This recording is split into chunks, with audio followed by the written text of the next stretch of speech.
Afinal de contas, se o jogador Daniel, eles deceparam o pênis antes ou depois dele ter perdido a vida? Antes ou depois de ter sido praticamente estrangulado?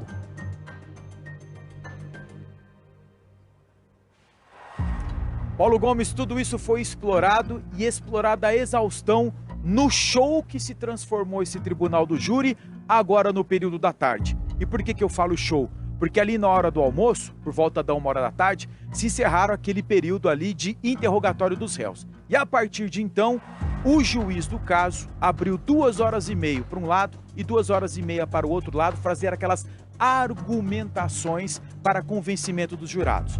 Pois bem, esse período começou com a apresentação do promotor de justiça, que fez aquela argumentação técnica, olhou para os jurados, fez uma apresentação e pintou o Daniel como vítima, como de fato é, para tentar rebater um pouco dos argumentos que foram apresentados pela família Matarassade, que defende o Juninho Brits e a família Brits. Aí veio o Dr. Nilton Ribeiro, que é um assistente de acusação, um advogado que foi contratado pela família do jogador Daniel lá em Minas Gerais e que está aqui atuando também em favor da família.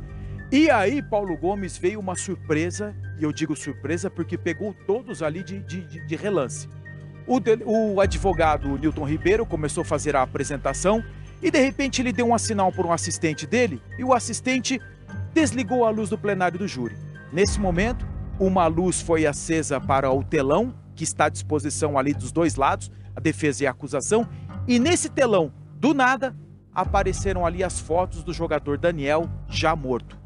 A primeira foto foi do Daniel com o pescoço cortado. A segunda foto é essa mesmo que você está imaginando, Paulo Gomes. É aquela foto dele já emasculado. Depois, e o detalhe dessa reação, tá? Não vamos esquecer, são 7 jurados. Dos 7 jurados, tem 4 mulheres. Nesse momento, a reação das juradas foi o seguinte: sabe aquela sensação que todos nós já tivemos? Você está, de repente, vendo um filme na televisão, você olha uma coisa, você se espanta com aquilo, você faz aquela reação assim, abaixa a cabeça. As 4 mulheres tiveram a mesma reação e todos no plenário tiveram essa mesma reação. Bom, depois disso daí que aconteceu, nós fizemos questão de fazer uma entrevista com o Dr. Nilton Ribeiro, para saber qual era o objetivo dele em mostrar aquela foto, qual era a intenção dele em mostrar aquelas fotos para os jurados. Acompanhe aí. São fotos que constam num laudo de necrópsia que está dentro do processo. Eu tenho que mostrar tudo no processo. Para fazer omelete eu tenho que quebrar o ovo, tá? Então eu tenho que mostrar tudo que tem dentro do processo para que os jurados não tenham dúvida na hora de lançar o seu veredito. E qual é a intenção do senhor ao mostrar esse tipo de foto, como por exemplo para 4 juradas mulheres? Não há intenção nenhuma nesse sentido, nenhuma, em absoluto, né? Se fossem 4 jurados homens, se fossem 7 juradas mulheres, eu mostraria da mesma forma. Mas mostrar o quanto bárbaro, o quanto cruel, o quanto impactante foi esta morte. Deu resultado? O senhor estava na frente dele ali, eles ficaram impactados, o senhor percebeu isso? Eu percebi que alguns choraram, inclusive, né? Eu acho que eu, no lugar deles, também choraria. Diante de uma brutalidade, acho que a palavra mais correta, diante de uma insensibilidade com a vida do próximo. Como é que o senhor interpreta o choro do jurado, então? Choro de quem é sensível, de pessoas sensíveis, que entendem a dor do próximo. Bom, e a partir dessas respostas do Dr. Nilton Ribeiro, nós também aproveitamos o seguinte: será que esse tipo de apresentação dele traz aquele resultado positivo? Do tipo, será que ele conquistou realmente a avaliação, a opinião dos jurados? Mais um trechinho dessa entrevista. Todo mundo conhece o caso pelo jogador Daniel, né? Me parece que hoje é o último jogo dele, né? O último jogo, e eu pedi aos jurados que o Daniel ganhe esse jogo para poder descansar em paz, que ganhe de 7-0. Esse caso não está muito focado no Daniel e os outros 3. E a Cristiana?